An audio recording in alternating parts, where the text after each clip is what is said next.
جب دنیا کی سب سے بڑی طاقت کا صدر خود قانون توڑنے لگے اور خود ہی ایک شخص 30 کروڑ لوگوں کی قسمت کا مالک بن جائے اور بغیر کسی اجازت کے جنگ چھیڑ دے، لیکن جب اس پر انگلیاں اٹھیں تو وہ اپنے مخالفین کو چوہا، بیوقوف اور پاگل کہنا شروع کر دے۔ یہ کہانی صرف ایک صدر کی نہیں، یہ کہانی ہے جمہوریت اور طاقت کے ٹکراؤ کی۔ آج ہم آپ کو بتائیں گے کہ صدر ٹرمپ کے خلاف مواخذے کی کوشش کیوں کی گئی، اور یہ سب سیاست تھی یا پھر واقعی جمہوریت کا دفاع تھا۔ اور اس کے ساتھ ساتھ نظر ڈالیں گے کہ حال ہی میں امریکہ اور ایران کے حوالے سے امن معاہدے کے اوپر جو مشرق وسطیٰ کے نمائندے نے سٹیٹمنٹ دی ہے اور اس حوالے سے کیا خبریں گردش کر رہی ہیں وہ بھی آپ کو بتائیں گے۔ لیکن اس سے پہلے ہم جانتے ہیں کہ آخر مواخذہ ہوتا کیا ہے اور اس کی قانونی حیثیت کیا ہے۔ ناظرین، مواخذے کا مطلب ہے کہ کسی شخص پر باضابطہ طور پر الزام لگانا، خاص طور پر کسی عوامی عہدیدار پر بدعنوانی یا دیگر غلط کاموں کا الزام لگانا اور اسے اپنے عہدے سے ہٹانے کے لیے قانونی کارروائی شروع کرنا۔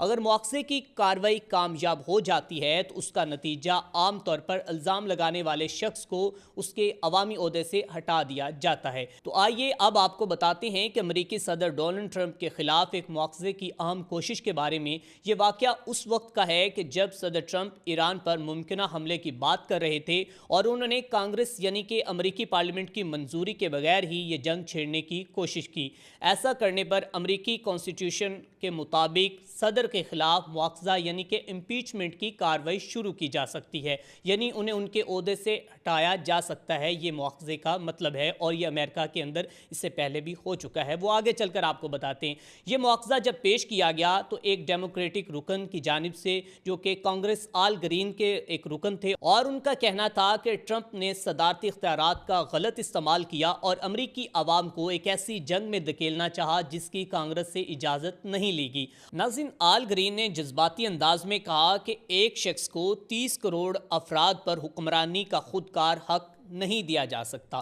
لیکن مواخذہ کامیاب کیوں نہ ہو سکا، اصل سوال تو یہ ہے۔ تو آئیے اس کے لیے جانتے ہیں کہ جب امریکی کانگریس کے رکن نے یہ اپنی قرارداد دی اور اس پر ووٹنگ ہوئی تو ووٹنگ کے بعد صرف 79 ارکان نے اس کے حق میں ووٹ دیا، جبکہ 344 یعنی 344 نے اس کی مخالفت کی۔ حیرت کی بات یہ ہے کہ 128 ڈیموکریٹک ارکان یعنی آل گرین کی اپنی ہی پارٹی کے لوگ بھی اس تاریخ کے خلاف گئے، یعنی انہیں لگا کہ ابھی یہ قدم اٹھانا مناسب نہیں ہے یا پھر سیاسی طور پر فائدہ مند نہیں ہو سکتا۔ آل گرین صدر ٹرمپ کے پرانے ناقد رہے ہیں اور ایک بار جب ٹرمپ کانگریس میں تقریر کے لیے آئے تو آل گرین نے چھڑی لہرا کر احتجاج کیا، جس پر انہیں سارجنٹ ایٹ آرمز کے ذریعے ایوان سے نکالا گیا۔ یہ بھی امریکی تاریخ میں ایک انوکھا واقعہ تھا۔ ناظرین، یہاں پر آپ کو بتاتے چلے جائیں کہ جب مواخذے کی بات ہوئی تو صدر ٹرمپ نے بھی خاموشی اختیار نہیں کی اور انہوں نے ڈیموکریٹ رکن الیگزینڈریا اوکاسیو کارٹز پر شدید حملہ کیا اور انہیں احمق، چوہا جیسے الفاظ سے نوازا۔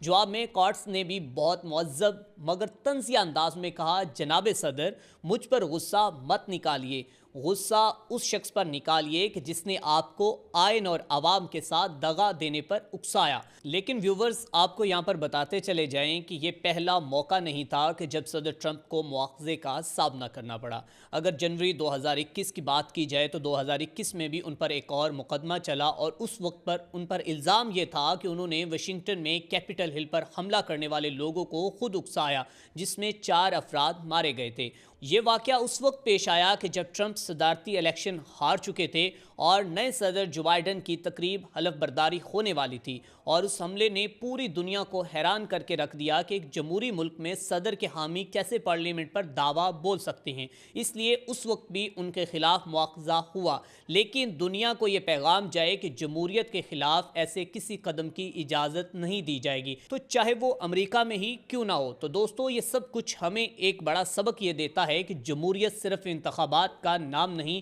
بلکہ قانون، آئین اور اداروں کی بالادستی کا نام ہے، اور اگر کوئی صدر یا وزیر اعظم ان حدود کو توڑنے کی کوشش کرے تو جمہوریت کی بقا کے لیے اسے روکنا ضروری ہے۔ یہ تو آپ نے مواخذے کی خبر کے بارے میں جانا جو اس وقت سوشل میڈیا پر وائرل ہے۔ اب ہم بات کرتے ہیں امریکہ کے مشرق وسطیٰ کے نمائندے کے بارے میں، جنہوں نے کہا ہے کہ امریکہ اور ایران کے درمیان ایک مکمل امن معاہدہ ہونے والا ہے، لیکن اس معاہدے کے بعد ایران کو یورینیم افزودہ یعنی جوہری ہتھیار بنانے والا عمل کرنے کی اجازت نہیں دی جائے گی۔ گی۔ امریکی میڈیا کے مطابق اسٹیو ویٹکوف نے بتایا ہے کہ حالیہ دنوں میں ایران کی جوہری تنصیبات پر جو امریکی حملے ہوئے ان کا مقصد ہی یہی تھا کہ ایران کو یورینیم کی افزودگی سے روکا جا سکے، اور انہوں نے واضح طور پر کہا کہ مستقبل میں اگر کوئی معاہدہ ہوتا ہے تو بھی ایران کو یورینیم کی افزودہ کرنے کی اجازت کبھی بھی نہیں دی جا سکتی، اور انہوں نے کہا کہ ایک بار پھر کہا کہ امریکہ اور ایران کے درمیان امن معاہدہ طے پا جائے گا۔ لیکن ناظرین، آپ کو یہاں پر یاد کرواتے چلے جائیں کہ جب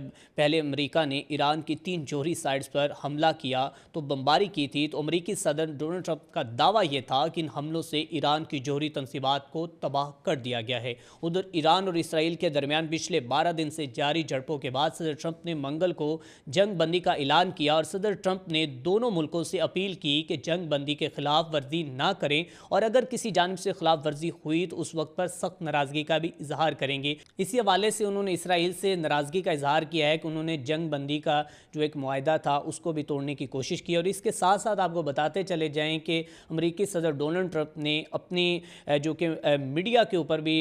بڑے غصے کا اظہار کیا، اور انہوں نے یہ کہا ہے کہ میڈیا جو ہے وہ غلط بتا رہی ہے کہ ایران کے ابھی تک جوہری تنصیبات مکمل طور پر تباہ نہیں ہوئی، بلکہ ہم نے اسے مکمل طور پر تباہ کر دیا ہے۔ اسی کے ساتھ اپنے میزبان میاں ارسلان کو دیجیے اجازت، دیکھتے رہیں انفولڈ پاکستان۔